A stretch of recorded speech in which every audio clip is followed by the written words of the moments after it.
नमस्कार, बहुत स्वागत है आपका न्यूज़ 18 पर। मैं हूं आपके साथ अंशिका पाठक। छत्तीसगढ़ को आज हम देखते हैं तो वाकई ये कहते हैं कि वाह, छत्तीसगढ़ कितना बदल गया है। और छत्तीसगढ़ को आज हम देखते हैं तो सबसे बड़ी समस्या छत्तीसगढ़ की जो रही है वो है नक्सलवाद। उसको देखकर भी कहते हैं कि अब ये कम हो रहा है और एक बहुत बड़ा टारगेट बीजेपी ने लिया है, मार्च 2026 से पहले नक्सलवाद को जड़ से खत्म करना है।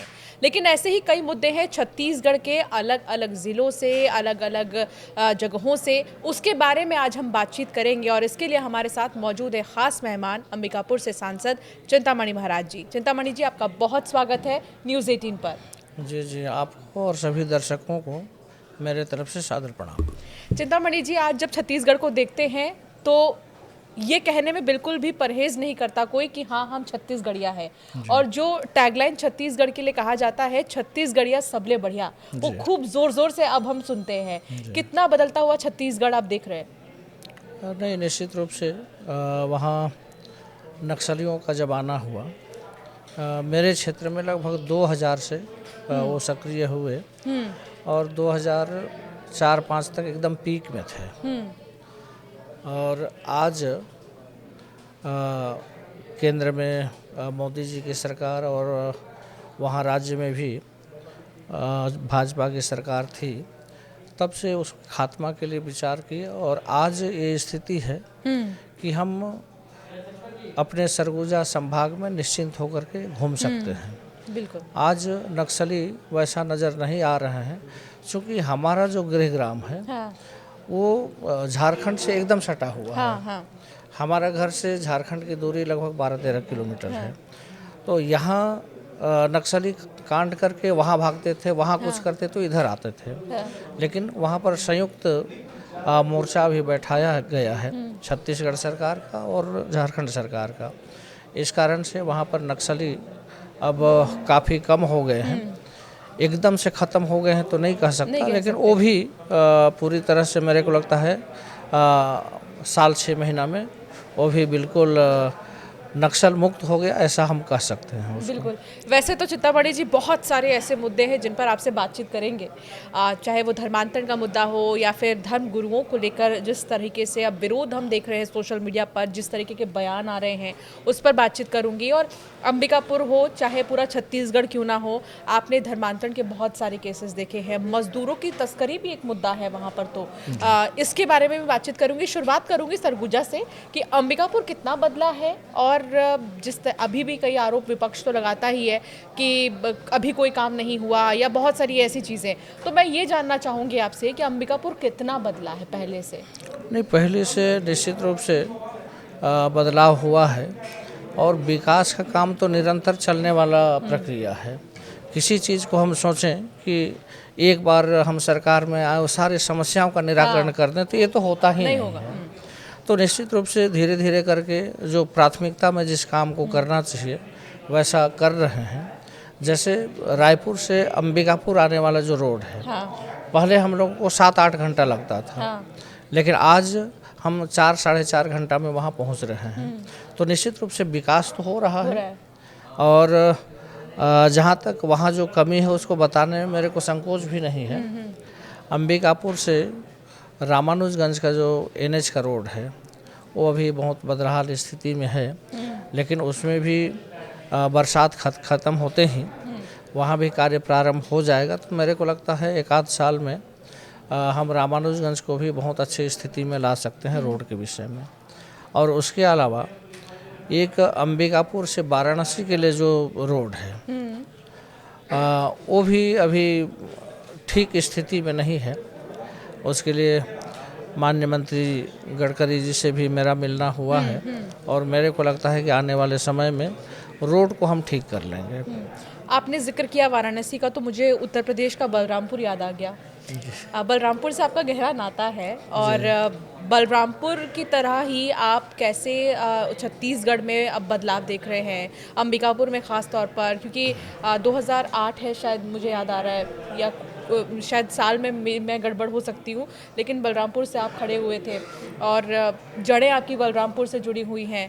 तो यूपी के मॉडल को छत्तीसगढ़ में क्या लाया जाएगा, कुछ मॉडल्स को, जैसे धर्मांतरण हो गया?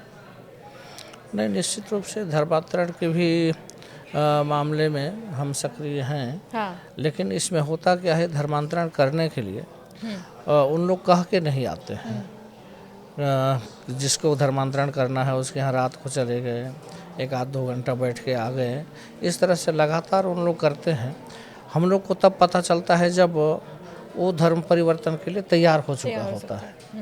तो उसके लिए भी अपना जो संगठन है, जैसे RSS है, विश्व हिंदू परिषद है, इनके जो हमारे कार्यकर्ता हैं उन लोग निरंतर नज़र रखे हुए हैं।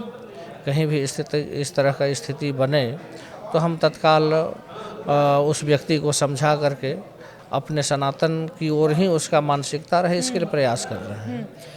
अब इन दिनों छत्तीसगढ़ में सबसे ज़्यादा जो ज़ोर शोर से मुद्दा उठ रहा है वो है शराब घोटाला को लेकर। हर तरफ इसकी चर्चा है, चाहे विपक्ष का सोशल मीडिया प्लेटफॉर्म देख लें या फिर बीजेपी छत्तीसगढ़ के सोशल मीडिया प्लेटफॉर्म को देख लें। चैतन्य बघेल के गिरफ्तारी के बाद से ही तमाम आरोप जो विपक्ष है वो लगा रहा है कि इस तरह एजेंसियों का इस्तेमाल हो रहा है या फिर ज़बरदस्ती ऐसे ले जाया गया। आप क्या कहेंगे इस पर? नहीं, वैसे तो पक्ष विपक्ष जो होता है, विपक्ष का काम ही कुछ विषय को उठा करके अपने आप को हम उस स्थिति में बने हुए हैं इसको बताने के लिए भी विपक्ष को करना होता है। और रामायण में एक चौपाई लिखा है, जो जैसा करेगा वो वैसा फल पाएगा। अगर मान लीजिए हम कुछ उस तरह का कर्म करेंगे तो हमको भी उसका फल मिलना है। तो जैसा करता है उसके अनुसार उसको फल मिलता है। इसके अलावा उसमें मैं ज़्यादा टिप्पणी ना करूं तो ज़्यादा अच्छा है। ठीक है। नक्सलवाद पर भी हम चर्चा कर रहे हैं, लेकिन एक मज़दूरों की तस्करी भी एक बहुत बड़ा मुद्दा है। लोग साउथ वाला जो बेल्ट है वहाँ मज़दूरों की तस्करी सबसे ज़्यादा हो रही है। छत्तीसगढ़ से कई मज़दूर वहाँ जाते हैं, फंस जाते हैं और उसके बाद हालांकि कई मज़दूरों को रिहा भी किया गया है और सरकार की तरफ से बड़े कदम उठाए गए हैं इसके लिए। उसके बारे में क्या कहेंगे? ये कोरोना के पहले तक हम लोग को अंदाज नहीं था कि हमारे यहाँ से कितने लोग बाहर जाते हैं या कितने लोगों को ले जाया जाता है। ये कोरोना काल में जब घर से बाहर नहीं निकलना है, ये स्थिति जब बना, तब वो जो बाहर आए थे काम करने के लिए उन लोग भी काफ़ी मजबूर हुए। तो उस समय जब सरकार के पास आंकड़ा आई तब हम लोगों को लगा कि इतने मात्रा में लोग बाहर जा रहे हैं। तो अभी जो मजदूरी करने के हिसाब से बाहर जाते हैं उनको वहीं रोज़गार मिले, इसके लिए सरकार बराबर प्रयास कर रही है। और आने वाला समय में सरकार का हमारा ऐसा कोशिश रहेगा कि लोगों को यहाँ रोज़गार पर्याप्त मिल जाए जिससे कि वो बाहर ना जा सकें। दूसरा बात जो आपने बोला कि कुछ लोगों को ले जाया जाता है और उनके साथ कई तरह के अभद्रता होते हैं, तो निश्चित रूप से हम उन लोगों को बताते हैं कि आप बाहर मत जाओ, यहाँ पर काम है इसी को कर लो। लेकिन कई लोगों के दिमाग में रहता है कि बाहर जाएंगे तो हमको ज़्यादा पैसा मिलेगा, उस दृष्टि से जाते हैं। वहाँ जाने के बाद जो स्थिति परिस्थिति बनता है, इसके बाद फिर वो पुनः वहाँ नहीं जा पाते हैं। तो निश्चित रूप से ये समस्या है और इसके लिए सरकार भी पूरा प्रयास कर रही है कि लोग बाहर काम करने ना जाएं। हम उनको वहाँ पर उन्हीं के क्षेत्र में ही ज़्यादा से ज़्यादा रोज़गार मुहैया करा सकें। तो उसमें भी धीरे धीरे करके सफलता निश्चित रूप से मिल रही है और आगे भी ऐसा मेरा मानना है कि आगे आने वाले समय में शायद ये स्थिति नहीं रहेगा कि लोगों को बाहर काम करने के लिए जाना पड़ेगा। नहीं, ये तो है कि छत्तीसगढ़ में अब बहुत सारे अवसर आ रहे हैं। कई इन्वेस्टर समिट भी जब हुआ था तो बहुत अच्छा निवेश के अवसर अब जो है मिल रहे हैं छत्तीसगढ़ के लिए। छत्तीसगढ़ का जो नवा रायपुर है वहाँ बहुत डेवलपमेंट होने वाला है आने वाले साल में, जिससे कि आसपास के क्षेत्रों को बहुत ज़्यादा फ़ायदा मिलेगा, जिसमें कि अंबिकापुर भी है, रायपुर से बहुत दूर नहीं। एक चीज़ और मैं आपसे समझना चाहूँगी, अभी आपने जिक्र किया नेशनल हाईवे का कि अब हम उसके लिए आगे बढ़ रहे हैं। हाँ, अंबिकापुर में भले ही कुछ हो ना हो, लेकिन सड़कों की बहुत समस्या रहती है। कुछ ऐसी भी तस्वीरें आती हैं कि गांव-गांव में लोग जो है पहुंच नहीं पाते हैं बहुत जल्दी सिटी एरियाज तक। इसके लिए आप जाने जाते हैं कि आपने तो एसडीएम को उसी इलाके में बैठाना शुरू किया। शंकरगढ़ की अगर मैं बात करूं तो वहाँ पर, इसके अलावा और भी कई ऐसे इलाके हैं जहाँ पर आपने लोगों को बहुत ज़्यादा परेशानी ना हो, समस्या ना हो, इसलिए वहाँ के एसडीएम्स को कहा है कि जाकर बैठे भैया अपनी कुर्सी पर, अपना काम करें ताकि आम लोगों को समस्या ना हो। सड़कों को बनाने में क्या अड़चनें आ रही हैं चिंतामणि जी, ये आपसे समझना चाहूँगी, क्योंकि कोई आम लोगों के लिए आसान होता है कहना कि हमने वोट दिया, हमारा काम नहीं हो रहा है, लेकिन काम करने वाले के पास भी तो मौका होना चाहिए। जैसा कि आपने कहा बारिश हो रही है, कैसे बनेंगी सड़कें? जी, इसमें जो अंबिकापुर रामानुजगंज का जो नेशनल हाईवे का रोड है, उसमें काम अभी प्रारंभ हुआ है, पेड़ों का कटाई छटाई हो रहा है। चूँकि अभी बरसात है तो बरसात में तो संभव नहीं है, लेकिन इसके बाद भी एनएच के जो अधिकारी हैं उनको ये बोला गया है कि जहाँ जहाँ गड्ढे हैं उसको आप लोग इस बरसात में लोगों को दिक्कत ना हो इसलिए आप लोग भरते रहें। तो वो भी काम चल रहा है और मेरे को ऐसा लगता है कि बरसात के बाद में वन विभाग से भी जो परमिशन मिलना है, क्योंकि सेंचुरी का एरिया बीच में आ जाता है, लगभग मेरे को लगता है 7-8 किलोमीटर सेंचुरी का एरिया हो जाता है। तो सेंचुरी के एरिया में पक्के काम के लिए शासन की तरफ से निर्देश नहीं रहता है, तो उसके लिए भी बातचीत करके उसमें भी लगभग हम उस पोजीशन में आ गए हैं कि हम रोड को बरसात के बाद तत्काल चालू कर सकेंगे। और जहाँ जहाँ जिस लाइन में रोड बनना है उसमें जहाँ जहाँ भी पेड़ हैं उसको अभी काट करके साफ़ किया जा रहा है और बरसात ख़त्म होते ही वहाँ एनएच का काम शुरू होगा। जहाँ तक अंबिकापुर बनारस वाला जो रोड है उसके लिए अभी मैं माननीय गडकरी जी से मिल करके और उनसे आग्रह करूँगा कि इस रोड को भी डबल लाइन कर दिया जाए, जिससे कि वहाँ बनारस आने जाने में दिक्कत ना हो, क्योंकि वो धार्मिक स्थल है। और संस्कृत के क्षेत्र में भी अगर देखा जाए तो वाराणसी ही एक ऐसा स्थान है जहाँ पर संस्कृत का भी लोगों को ज्ञान मिलता है, तो वहाँ जाने के लिए यूनिवर्सिटी है, संस्कृत विद्यापीठ जी, तो वहाँ लगभग काफ़ी लोगों को आना जाना रहता है। सिंगल सड़क होने के कारण ज़रा दिक्कत तो होता है, तो उसके लिए मैं प्रयास कर रहा हूँ, क्योंकि जब तक ये क्लियर नहीं हो जाएगा कि हाँ ये अपना काम सैंक्शन हो गया, तब तक हमारा प्रयास रहेगा। और हमारा ऐसा मानना है कि हम रोड को ठीक कर लें, आवागमन के साधन को, ऐसा हमारा प्रयास है। आने वाले समय में बीजेपी की सरकार क्या बदलाव करने जा रही है छत्तीसगढ़ में? किन चीज़ों में बदलाव देखने को मिलेगा? देखिए, अभी छत्तीसगढ़ सरकार शिक्षा के क्षेत्र में भी अलग अलग तरह से काम कर रही है। उसके अलावा कई ऐसे क्षेत्र हैं जिसमें सरकार काम कर रही है, जिसमें जो आम लोग हैं, जो सबसे नीचे के व्यक्ति हैं, उन तक भी शासकीय योजनाओं का लाभ उनको मिल सके, इसके लिए सरकार प्रयासरत है। इसमें एक विषय और बताना चाहूँगा, चूँकि मैं सांसद हूँ तो यहाँ आदरणीय प्रधानमंत्री जी के नेतृत्व में काम करने का मौका मिला है। आदरणीय प्रधानमंत्री जी जो आखिरी श्रेणी के जो लोग हैं, हमारे यहाँ 2-3 ऐसे जाति हैं जैसे कोरवा हैं, वो राष्ट्रपति के दत्तक पुत्र माने जाते हैं, और उसी तरह पंडो भी हैं। तो वहाँ तक हम कैसे सुगमता से पहुँच सकें और उनको मुख्य धारा में लाने के लिए जो जो आवश्यकता है उसको कैसे पूर्ति करें, इसके लिए माननीय प्रधानमंत्री जी जनमन योजना लागू किए।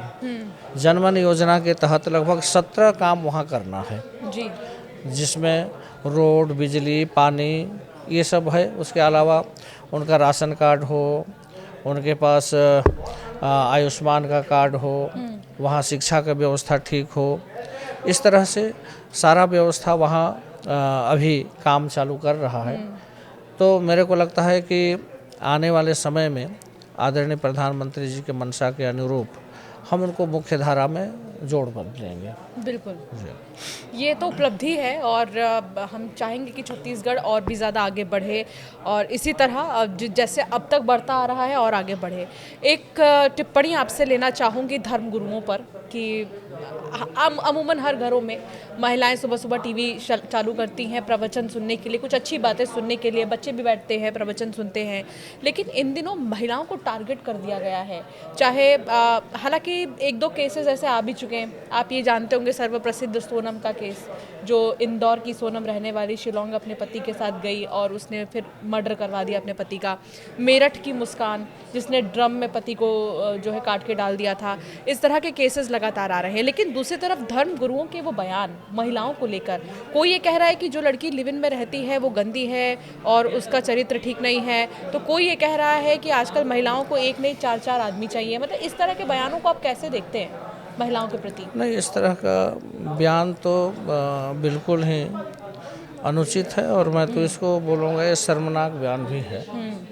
क्योंकि हम कहीं पर भी जिसका जितना सम्मान करेंगे उतना ही उनको भी सम्मान मिलेगा। तो इस तरह का बयानबाजी न करके अगर इस तरह का स्थिति बन रहा है तो वो आगे ऐसा स्थिति न बने, इसके लिए हम क्या कर रहे हैं ये अपने को एक तरफ आप देखिए ना कि संसद में महिलाओं की संख्या बढ़ाने पर काम हो रहा है, एक तरफ कई महिलाएं ऐसी हैं जो देश का नाम रोशन कर रही हैं, खेलकूद से लेकर हर क्षेत्र में। आप देखिए सुनीता विलियम्स जो भारतीय मूल महिला हैं, उन्होंने कितना नाम रोशन किया है और दूसरी तरफ फिर महिलाओं को ही टारगेट किया जा रहा है। क्या समझते हैं आप इसके पीछे क्या चल रहा है? नहीं, ये तो मेरे समझ से बिल्कुल अनुचित है और ये एक महिला को हम कई रूप में हम देखते हैं। जब हम छोटे होते हैं तो उसी माँ के गोद में रह करके पलते बढ़ते हैं, फिर उससे आगे हमारे साथ एक पत्नी के रूप में महिला आती है और इस तरह से महिलाओं का जो समाज में जो भूमिका है वो बहुत ही महत्वपूर्ण है। उसको शायद कहना नहीं चाहिए इस विषय को, वो महत्वपूर्ण भूमिका है, इसको कौन इनकार कर सकता है। बिल्कुल। और धर्म गुरु की जो परिभाषा होती है, क्या वैसा आज के ज़माने में आपको नज़र आ रहा है? क्योंकि आप बहुत यकीन करते हैं धर्म पर, आप बहुत सनातन पर भरोसा रखते हैं, तो मुझे आपसे ये जानना है। नहीं, सनातन पर हम भरोसा करते हैं, लेकिन मैं एक चीज़ थोड़ा सा यहाँ कहना चाहूँगा। मैंने पूज्य पिताजी को भी संत के रूप में देखा है और वो ऐसे जगहों में जाते थे जहाँ पर लोगों में अज्ञानता छाया हुआ था, धर्म को नहीं जानते थे। ऐसे जगह पर जा कर के वो सनातन के लिए काम किए। तो मैं उनको जो देखा, क्योंकि मेरे पिताजी हैं इसलिए प्रशंसा नहीं कर रहा हूँ, उसको कोई भी जा कर के देख सकता है। आज उनके अनुयायी मेरे को लगता है 5-7 लाख के लगभग होंगे, जो सरगुजा, जसपुर, रायगढ़ इन क्षेत्रों में है, कुछ झारखंड के क्षेत्र में है। तो इस तरह से जो धर्मगुरु होते हैं उनको इस लाइन में काम करना चाहिए। अगर मान लीजिए कहीं पर चूक हो रहा है तो उसमें कैसे सुधार आए इस पर बात करना चाहिए।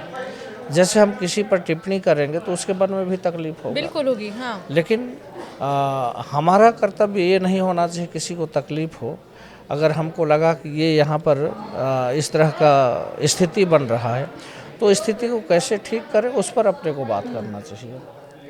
मैं पूज्य पिताश्री को भी देखा, वो अपने आप को बोलते थे मैं 11 घंटा पढ़ा हूँ, लेकिन सनातन के लिए जो काम उन्होंने किया है, जो बिल्कुल असभ्य लोग कह सकते हैं, जिनको स्पर्श होने से उच्च लोग स्नान करते थे, ऐसे लोगों के यहाँ जा कर के सनातन का उनके मन में बीज बोए कि आज उनके घरों में देखेंगे तो रामायण मिलेगा, उनके घरों में, उनके पूजा घर में जा कर के देखेंगे तो गहरा गुरुजी और श्रीकोट की माता जी, सामरबार की माता जी, इनका चित्र लगा हुआ है, उसी का पूजा करते हैं हम लोग। तो धर्म तो मन से स्वीकार करने का चीज़ होता है। सोशल मीडिया के में फेमस होने के चक्कर में तो आप नहीं समझ रहे हैं कि धर्म गुरुओं ने अपनी भाषा बदल दी है और धर्म गुरु की परिभाषा बदल दी है? अब उस पर मैं कोई टिप्पणी नहीं करना चाहूँगा, लेकिन इस प्रकार का स्थिति जो भी हो, ये बिल्कुल उचित नहीं है। मैं इस बात को कह सकता हम पहले के धर्मगुरुओं को देखते थे चिंतामणि जी। जी। आपने जैसा कि अपने पिताजी का भी जिक्र किया कि उन्हें बहुत फेमस होने की लालसा नहीं रहती नहीं, थी जी। कि हम फेमस हो, या उन्हें ये भी नहीं पता चलता था कि उनकी बातें कितनों ने सुन ली। आज के समय में सब पता है कि कितने लोग हमें देख रहे हैं, हमें कितने व्यूज़ आ रहे हैं, या हमें कितने लोग पसंद कर रहे हैं, हमारे कितने फॉलोअर्स बढ़ गए हैं। तो क्या इस चीज़ ने ओवर कॉन्फिडेंस में डाल दिया है? आपको लगता है कि 1% हो सकता है?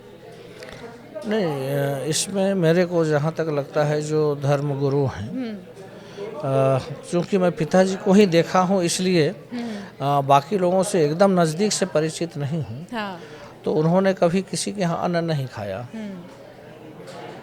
जहाँ जहाँ भी आश्रम बना वहाँ अपने परिवार के लिए अलग से ज़मीन खरीद करके अपने बाल बच्चों का व्यवस्था की हो। समाज का एक अन्न का कण भी हम ना खाएं, ऐसा होता है। और वो अपने जीवन पर्यंत तक इस धर्म का निर्वहन किए हैं। तो निश्चित रूप से जो संत हैं, संत के पास जाने से हमारे मन में जो कलुषता है वो ख़त्म हो करके प्रकाश, ज्ञान का प्रकाश जगे, ये उनके दर्शन से होना चाहिए। अच्छा चिंतामणि जी, आपको सरगुजा ही नहीं बल्कि पूरे छत्तीसगढ़ में बहुत सरल व्यक्तित्व के नेता के तौर पर जाना जाता है। बहुत सिंपल, साधारण, और वो दिखाई भी देता है आपके व्यक्तित्व में कि कितनी सादगी है। एक चीज़ और मैं आपसे पूछना चाहूँगी, हालांकि ऐसी खबरें भी रही हैं आपको लेकर कि आप फिजूल खर्चों में विश्वास नहीं रखते हैं। एक एग्जाम्पल शादी का ही, आप कहते हैं कि ऐसे धूमधाम से शादी करना फिजूल खर्ची, एक तरह से सामूहिक शादी कर लो, वो खर्चे बल्कि बचेंगे। क्या मतलब इसके पीछे क्या लॉजिक है? मतलब ये ज़रूर आपसे पूछना चाहूँगी, कुछ लोगों के सवाल थे आपके लिए कि फिजूल खर्चे कैसे बचाएं। नहीं, हमारा उसमें मानना ये है कि फिजूल खर्ची ना हो, जिससे कि व्यक्ति अपना बाकी जो जीवन है उसको बढ़िया से निर्वहन कर सके। चूँकि शादी का विषय आपने बोला, तो मैं भी बिटिया का शादी करवाया, लेकिन उसमें फिजूल खर्च थोड़ा हम कर ही दिए। उसको कहने में, स्वीकार करने में। सरगुजा के नेता हैं, सांसद हैं और इतने बड़े नेता हैं, उसके बाद भी फिजूल खर्चों पे वाकई ध्यान देते हैं आप? जी नहीं, फिजूल कुछ खर्च जगहों पर पे तो बंद है। निश्चित रूप से उस पर ध्यान देना चाहिए। क्योंकि हम धन बड़ी मुश्किल से आता है, उसको हम कितना अच्छा से अच्छा शुभ कामों में खर्च कर सकें, वो ज़्यादा महत्वपूर्ण होता है। इसलिए मेरा ऐसा मानना रहता है कि हम फिजूल खर्च ना करें। उसमें एक उदाहरण के तौर पर बता सकता हूँ मैं। पिछले 9 वर्ष में, अंग्रेजी 9 वर्ष, 1 जनवरी को कहाँ नया साल मनाया, ऐसा मन में आया। तो मेरे को लगा कि हमको ऐसे स्थान में जाना चाहिए जहाँ पर पहुँच भी न हो और आज तक कोई गया नहीं है। तो ऐसा जगह हमने चुना और लगभग 15 दिन पहले जिला के कलेक्टर को बता दिया था, क्योंकि वहाँ तक रोड भी नहीं थी। तो रोड बन गया था। मैं गांव वाले से आग्रह किया कि भी मेरे को किसी के घर में मत रुकवाना, न कोई शासकीय भवन में रुकवाओगे। मेरे लिए एक जैसा पहले आप लोग घास फूस का झोपड़ी बनाते थे, उस तरह से बना देंगे, हम उसी में रात गुजारेंगे और 1 जनवरी को आप लोगों के साथ मिल करके नया साल मनाएंगे। तो हमारा प्रयास ऐसा रहता है कि हम फिजूल खर्च कम करें और बल्कि उस राशि को जनसेवा में लगाएं तो ज़्यादा अच्छा है, ऐसा मेरा मानना है। मैं कितना सही हूँ ये तो मैं नहीं कह पा रहा हूँ। जी। एक सवाल और, 26 जनवरी को आप दफ्तर में झंडारोहण करते हैं या अपने बर्थडे का केक काटते हैं? नहीं, इसमें क्योंकि सौभाग्य का विषय है। बहुत अच्छे दिन जो है जन्म हुआ। निश्चित रूप से हमारे लिए सौभाग्य का दिन है कि 26 जनवरी को ही हमारा जन्मदिन हुआ। चूँकि अभी राजनीति क्षेत्र में हूँ तो ध्वजारोहण हमारा पहला प्राथमिकता है, क्योंकि पूरा राष्ट्र ध्वजारोहण करता है, वो महत्वपूर्ण है। तो हम ध्वजारोहण के लिए जहाँ भी शासन का निर्देश होता है वहाँ जाते हैं और वो कार्यक्रम बहुत ज़्यादा नहीं, जहाँ लेट भी होता है तो 1 बजे तक ख़त्म हो जाता है, सांस्कृतिक कार्यक्रम भी हो तो। उसके बाद फिर जन्मदिन के लिए, मैं तो जन्मदिन कभी मनाया नहीं, अभी 1-2 वर्षों से कार्यकर्ताओं के कहने पर कि नहीं ये ठीक बात नहीं है, जन्मदिन के बहाने कम से कम आपके परिवारों से, आपसे हम लोग सब मिल जाएंगे। इसलिए इधर 26 जनवरी का पूरा कार्यक्रम निपटने के बाद हम जन्मदिन में शरीक होते हैं। अच्छा, चिंतामणि जी, ये जो स्वभाव है आपका, ये जो व्यक्तित्व है आपका, ये पिता के डर से उत्पन्न हुआ है या फिर आप शुरू से ही ऐसे थे, सीधे सरल? हम लोग 3 भाई हैं, हाँ। तो पिताजी से मिलने के लिए बड़े बड़े लोग आते थे, मंत्री लोग भी जाते थे, बड़े अधिकारी भी जाते थे। तो बचपन से ही मेरा ऐसा स्वभाव था कि उनको चाय पिलाना है, नाश्ता कराना है, ये सब लगभग मैं ही करता था। और ये सरल सहज स्वभाव के विषय में ये कह सकता हूँ कि माता पिताजी के आशीर्वाद से ये हमको प्राप्त हुआ है। और मैं उनसे प्रार्थना भी करता हूँ कि इसी तरह हमारा जीवन बीते, ऐसा मेरा। अच्छा, नेता बनने की रुचि क्या बचपन से ही, बाल अवस्था से ही थी आपके अंदर, या फिर आपने लोगों की समस्याओं को देखा तो आपने सोचा कि चलो मैं एक नेता बनकर लोगों की समस्याएं पूरी कर पाऊंगा? जी, ये बहुत अच्छा सवाल किया आपने। पहले राजनीति से हमारे परिवार को कोई मतलब नहीं था। हाँ। पिताजी ये बात बोलते थे कि राजनीति क्षेत्र में पंच भी अगर बनना है तो नहीं बनना चाहिए, अपने को अपने हिसाब से काम करना चाहिए। लेकिन बीते समय को देखते हुए मेरे को ऐसा लगा कि राजनीति में जुड़े बिना हम लोगों का सहयोग नहीं कर पाएंगे, क्योंकि पिताजी का जो समय था वो अलग समय था और आज का समय जो है वो बिल्कुल अलग है। आज अगर राजनीतिक पकड़ आपके पास नहीं है तो शायद एक छोटा सा काम के लिए भी आपको दिक्कत हो जाती है। तो जब लोगों को देखा छोटे छोटे समस्याओं के लिए भटक रहे हैं तो मेरे को लगा कि नहीं, अपने को राजनीति में आना चाहिए और उन लोगों का सहयोग करना चाहिए जिसका सहयोग कोई नहीं करता। जी, ये बहुत अच्छी बात है चिंतामणि जी, और बहुत अच्छा लगा कि बहुत बदलाव हो रहे हैं सरगुजा क्षेत्र में। बहुत बदलाव पूरे छत्तीसगढ़ में हो रहा है, सरकार की तरफ से बहुत प्रयास किए जा रहे हैं। अभी तो बहुत वक्त बाकी है, न जाने और कितने बदलाव देखने को मिलेंगे। जाते जाते एक आखिरी संदेश आप देना चाहें छत्तीसगढ़ वासियों के लिए, देशवासियों के लिए? मैं सभी दर्शकों से मैं आग्रह करना चाहूँगा, क्योंकि अभी बरसात का समय है और इस बार भारी पानी बरसात हुआ है। इसमें कई तरह के दिक्कत भी हुए होंगे, क्योंकि यहाँ पर अभी सत्र चल रहा है, इसके कारण क्षेत्र में उपस्थित नहीं हूँ। लेकिन जो भी विषय होगा हमको अगर फ़ोन के माध्यम से भी जानकारी दे देंगे तो मैं प्रयास करूँगा कि उन समस्याओं का मैं यहाँ बैठ कर के भी समाधान कर सकूँ।